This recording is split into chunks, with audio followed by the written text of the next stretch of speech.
Right, well, welcome. Welcome everyone to our final installment on International Education Week of our webinar series, Internships in Asia, Africa and Latin America. Today, for our fifth and final presentation, we are going to be looking at education and social work and how this area, how you can do internships in this area, the benefits of it, and all the various aspects to inspire you, hopefully, to take part.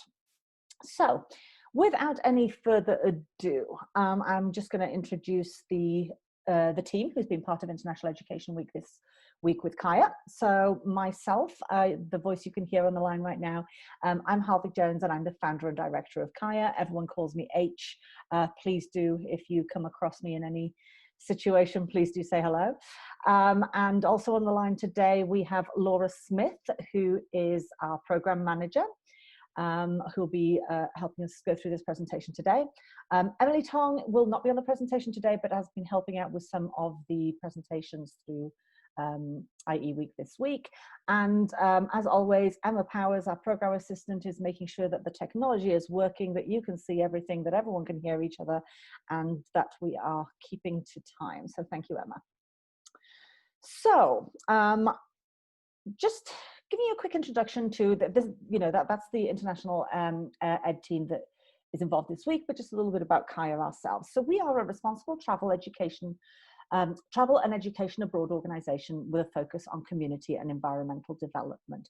We were established in 2009 and we've been sending participants away to our countries now for coming on 12 years. We have a mission to promote sustainable social, environmental, and economic development, empower communities, and cultivate educated, compassionate global citizens through our responsible travel programs. And we're very proud of the many awards that we've won over the year, but in particular, we really value the fact that we've been twice gold and 3 times silver medal winner at the best volunteering of the best volunteer abroad organisation at the British Youth Travel Awards since 2013. And I think that that's a really great reflection of our ethical approach to community engagement and also the support that we provide our participants. And how do we do that? We are specialists in experiential programs and cultural immersion in non-traditional destinations. I'll talk a little bit more about what locations those are in just a second. And we do those through our 4 different types of programs, our internship placements, our virtual online internships, which certainly have been very popular in this time of no travel, our study and service programs that combine traditional study abroad in an international university with a placement, internal volunteer placement alongside that in the community as you study. And finally, our volunteer service learning programs that we have participants on all year round and are very popular with the student groups and for people in their alternative breaks or through the summer and stuff like that as well.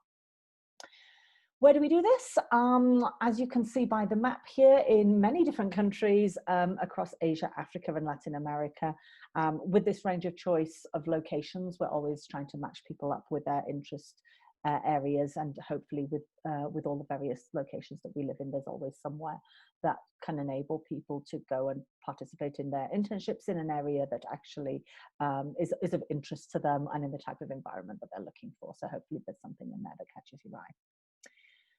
So that was just a quick intro to us and Kaya, just to give you a bit of context today. And what I'm going to do now is hand over to Laura, who is going to dig into the interesting bit, which is looking specifically at education and social work today. Go ahead, Laura. Thanks, H. Hi, everyone. So today we're focusing on education and social work. So if you're studying one of these fields or a similar major, or you're just simply curious to explore careers in these areas, there are a wide range of projects that you can get involved in with local schools and education initiatives for all ages, or working with community-based organizations that are focused on well-being and education and human rights. I'll be sharing ideas for each of the areas listed here, as well as diving into several examples from past interns. That being said, we can match students from nearly every major and interest area. So if we haven't mentioned your specialty, or if you have a specific skill set you're hoping to use, drop us a note in the chat if you're here with us today, or be sure to be in touch with us and we'll make sure to send you information for placements that would be of interest. So, moving into some examples and ideas. For those of you who are considering education careers, working with young children or adolescents, the opportunities are abundant. There are kids everywhere who could use the support of great interns like you. So if you're interested in early childhood development, you could intern at a preschool or kindergarten, or in a community childcare center, or even with organizations supporting mothers and children. If you're pursuing primary or secondary education, you could also try out different school settings, community center settings, or working with at-risk youth. Opportunities are available across all subjects. So if you're focusing on math or science or language arts, anything like that, we can work with you.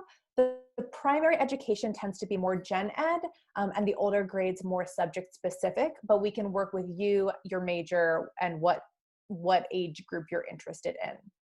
There's also a great need for interns and educators to support health, well-being, and gender empowerment education initiatives around the world if you're interested in that. Moving on to the adult education, if you prefer working with adults, there are community initiatives around the world that include literacy, computer literacy, skills development, and more for underserved groups such as rural farm workers, refugees, and others. In supporting education for adults, you can help individuals empower themselves to gain better employment, which leads to their increased financial stability. And studies have shown that increasing education levels, especially amongst women, is really beneficial for them to support their own children's learning and future success, not to forget increasing their own confidence and sense of self-worth. So you could work with adults ranging from university aged all the way up to the elders on a range of different academic and life skill areas. Moving on, in many communities, there are not sufficient resources or support for differently abled populations. So if you are interested in special needs, there are a lot of opportunities out there.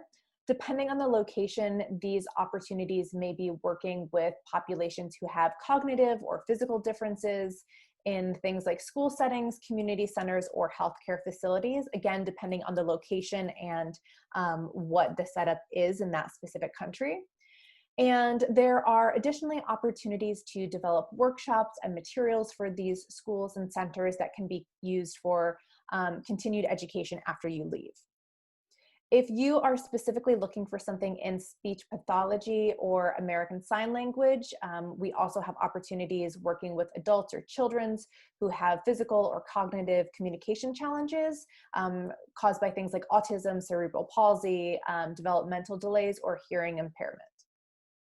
And then in the sports realm, so if you're an athlete or you are interested in practicing your coaching skills, you can get involved in not just sports coaching, but education and community building through sports. This is especially important for young girls who typically aren't given the same encouragement to participate in sports, nor do they have as many female role models in the sports world. In addition to in-person sports coaching, you can also work to develop materials and curriculums for the host organization or school. Next up, if you are interested in teaching English, English is a language of commerce in many countries, especially those with a large tourism presence. So you can work with children or adults to help develop their English language skills, which can lead to higher chances of employability and future educational opportunities.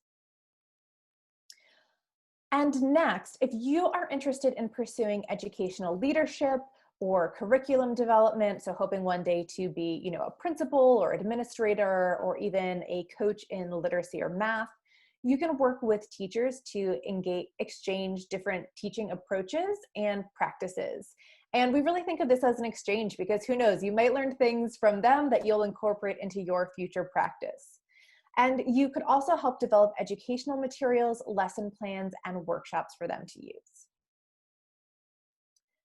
Finally, in the education world, we won't go too deep into our environmental and wildlife conservation programs today, but if you're a nature lover at heart, there are many ways to incorporate that with education. So future outdoor educators or science teachers can intern with a conservation center or animal wildlife rehabilitation center to gain field experience, deepen your understanding of environmental issues and the sciences, and work on educational initiatives with these types of organizations. And we haven't forgotten about our social work students. So for the aspiring social workers, you can intern alongside professionals in projects ranging from working with teenage mothers to domestic interventions. If you're interested in bridging your passion for the arts and social work, you could inspire others to express themselves through movement, sound, and creativity in music, dance, or art therapy. These therapies are recognized by many as being really useful for people who have been abused or experienced trauma, and helping them process the experience and become more self-expressive and build self-worth. Similarly, if you're interested in counseling, there are opportunities to work with groups like young offenders in the judicial system, refugees, and survivors of human trafficking.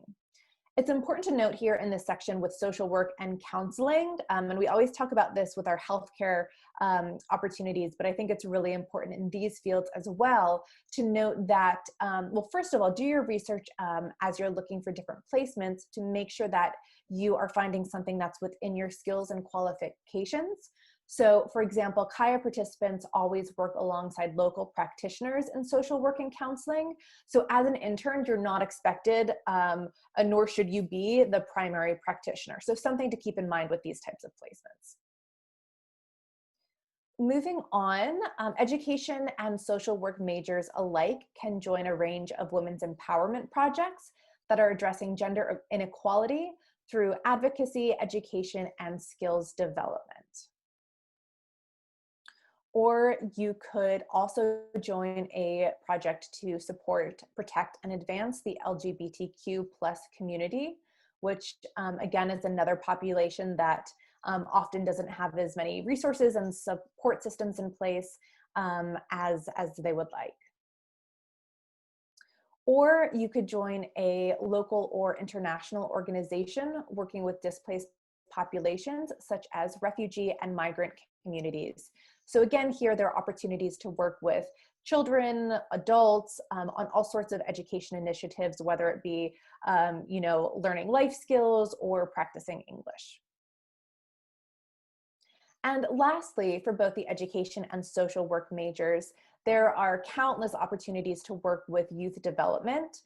So some of these we've already mentioned, but working on gender equality programs with both the girls and the boys, working with young offenders, empowerment through the arts and sports, mental health and well-being programs, are just a few that we can name. But if you have specific skills or interests, we can look to find you, to match you to a project that's going to be a good fit for both you and the community. So moving on to the benefits of a Kaya internship. For those who are interested in education and social work, an international internship, whether in person or virtual, is a great way to gain practical experience in your field while being exposed to the education and social service systems in another country. We only place students at projects where you can make an impact and you're needed and wanted as an intern. Now more than ever, during this time when many of our host schools and organizations are strapped for resources and capacity during the pandemic, your contribution to the project really makes a difference. You'll learn about the country and culture and develop relationships with colleagues, peers, and students from the host countries. This is often the highlight of our students who work in education and social work. You're really people who care about relationships and getting to know people. You'll also grow your professional network, which is super important at this stage of your career. Plus, you'll experience a different cultural approach to education or social work, which will allow you better to operate in a multicultural setting, either at home or globally if you'd like to pursue an international career.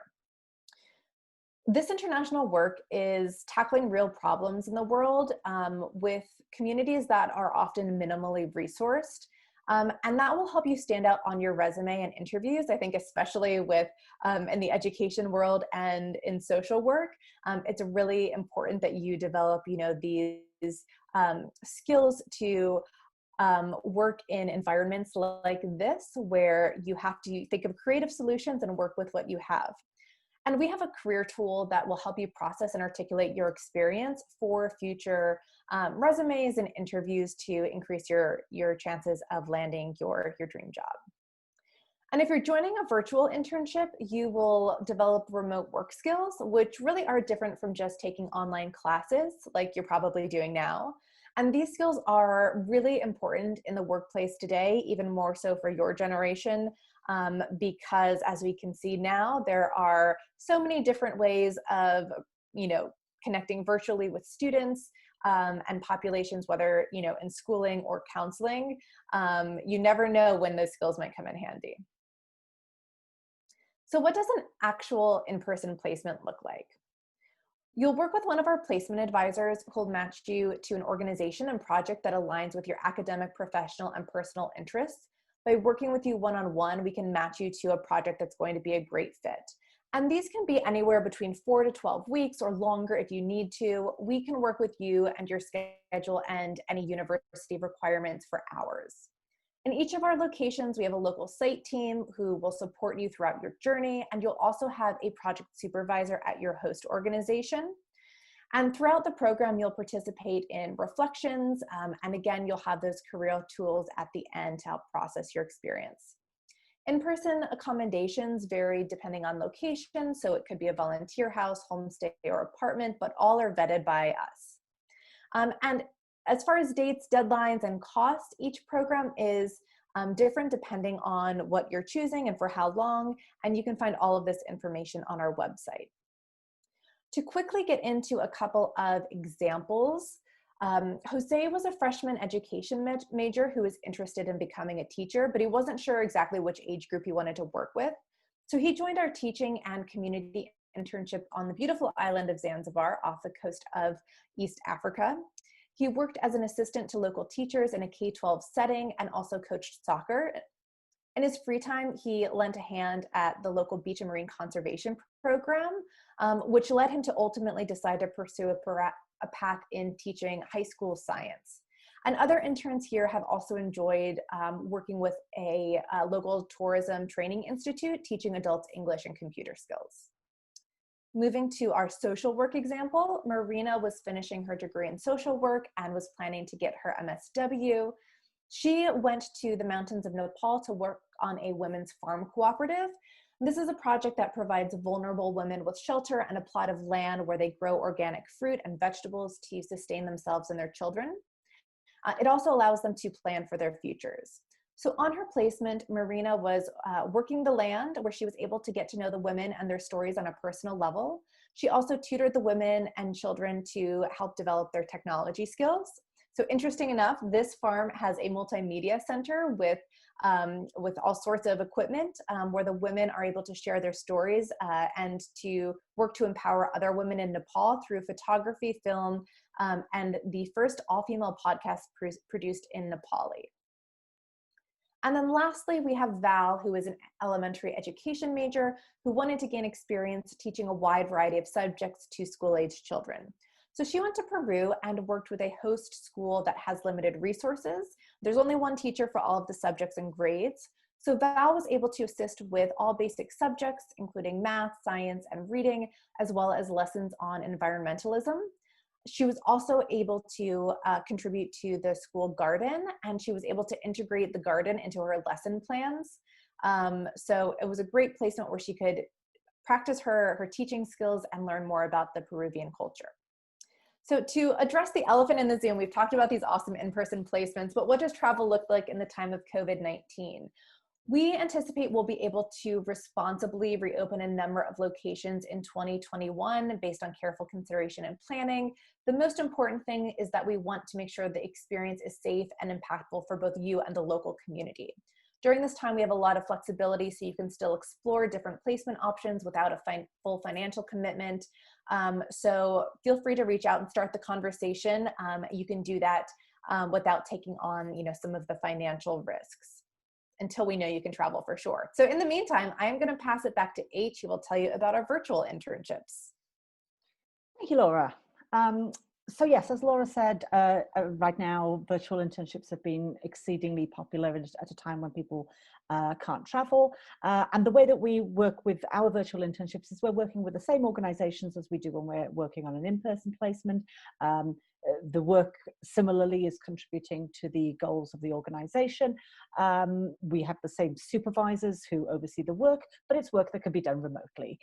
So things like research and developing work plans and that kind of stuff that can be done while not there in person.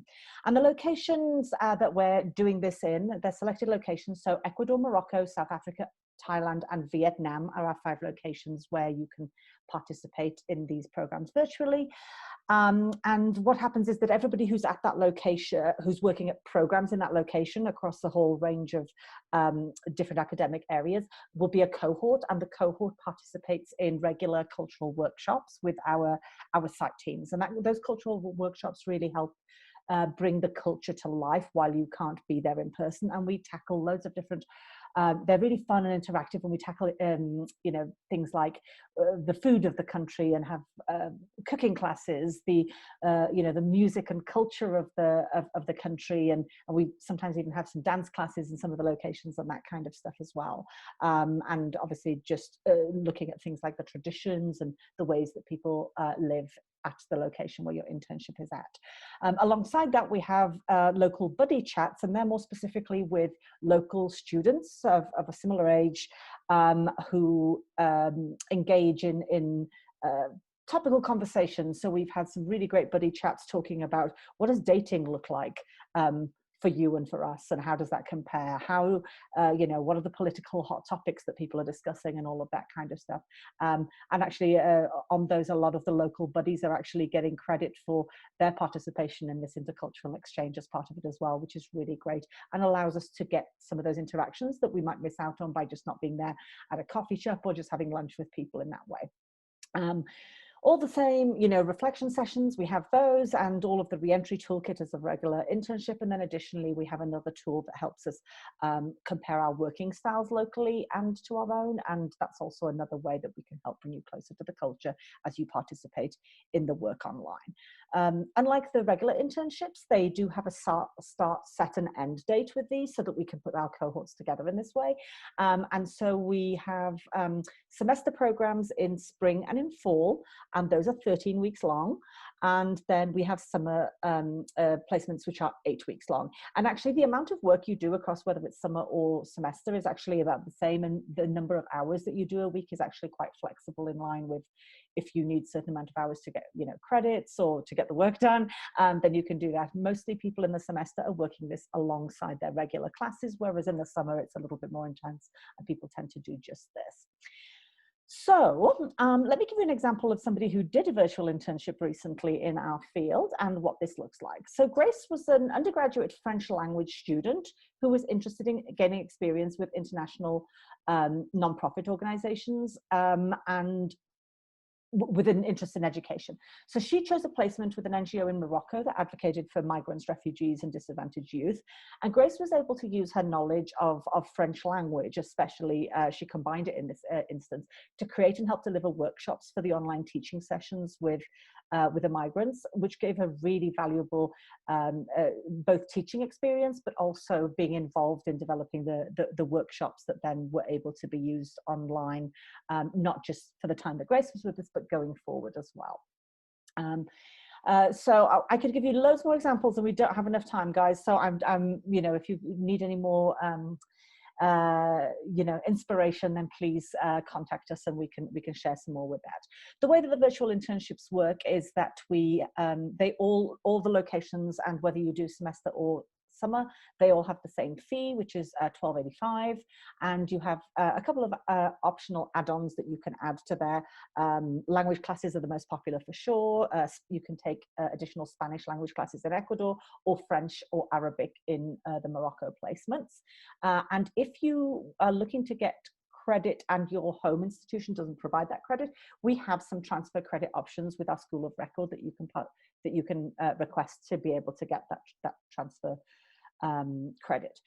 The other thing is that many of our virtual interns actually either come into this thinking that they do actually want to travel at the end of it, or come into it not knowing that, and then develop a passion for the location they're at so much so that they do want to travel there in the end. And obviously we want to support that and help people get out there in person, you know, as and when the time comes, or in the future. And so we provide future program discounts for all of our virtual interns, and depending on whether you go to the same location, the same project, or wherever, they kind of vary, between $100 and $700 discount on our future programs, which is great. As you can see here, in spring we have 2 start dates, one in January and one in February. And then in summer, we have a May and a June start coming up as well. And those are all open to applications right now. So just to conclude, what do you do next with all of this? If you are interested in doing any kind of placements with Kaya, then please do reach out to our programs team. Visit our website, kayavolunteer.com, and take a look at the kind of programs that are on there and ones that might inspire you. They're not the only ones, and we make sure that we have a one-on-one with every single inquiry to make sure that we can match you to exactly the right kind of project that works for your skills and interests. And our placements team are all very experienced. Most of them have lived abroad in many of the Kaya countries, so they can input on that as well. Once we've identified internships that are appropriate, we always encourage you to speak to your either study abroad advisor, your department advisor, or your career center. Different schools have different people that you have to contact about this, but we always encourage you to reach out and make sure that you're speaking to everyone if you're doing this from a university perspective, and especially if you're looking to get home institution credit, which very many people do as part of our programs. Again, if your school doesn't offer credit, ask us about transfer credit. Again, that is something that we can add on to this if you are interested. So with that, guys, as I say, we've had to talk quickly to get this into the half hour as usual, but hopefully that allows you some inspiration about things to do in this field of education and social work. This is an immensely important field to us. We have very many people who participate in our programs and go on to just, you know, make such big changes in the world back here domestically, or even in an international setting in the future as well. It's really valuable. So it's great experience, and that's always something that we want to help you get involved in. So if anyone has any questions, by all means, pop them in the chat here. In the meantime, or unmute yourself and shout out, we don't mind at all, please do that. One of the questions that has come up a couple of other times this week is the question about language. Do I need any languages to go and do a placement overseas? The answer to that is no. Most of our programs operate in English. There's a lot of the locations, as Laura mentioned before, either have English as the sort of common international language, especially Asia and Africa. Latin America, there is more Spanish language, requirements. Spanish language is more useful in a lot of our placements, and we do encourage, if you do have any kind of language skills already, to bring those to us when you're looking for placements, because you might be able to incorporate those and open up more options for you. But don't let concerns about language stop you doing this. It's absolutely, you know, possible and easy, and the approach that we take tends to be in English. If you come to us and you happen to have, you know, Vietnamese or a local African language, we would embrace that wholeheartedly and utilize that for sure, but we don't expect that of you. Any other questions from anyone? No, thank you, John. Excellent. Well, thank you. Again, thanks everyone for attending the last presentation in our series this week. We've really enjoyed doing this, and we do hope that it's helped inspire you to get involved in international internships in general, whether that's with Kaya or with anyone else. Our hope is just to get more of us out there doing these things and getting this practical experience and seeing the world. So with that, we will send you out a copy of this presentation once we've got that all wrapped up. If you think of any other questions in the meantime, please just drop us an email, info@kayavolunteer.com. And with that, we will be very happy to chat with you more. We hope to see more of you in the future, and hopefully we'll talk to you again then. Thank you again for attending, and have a great weekend. Thanks everyone. Thanks.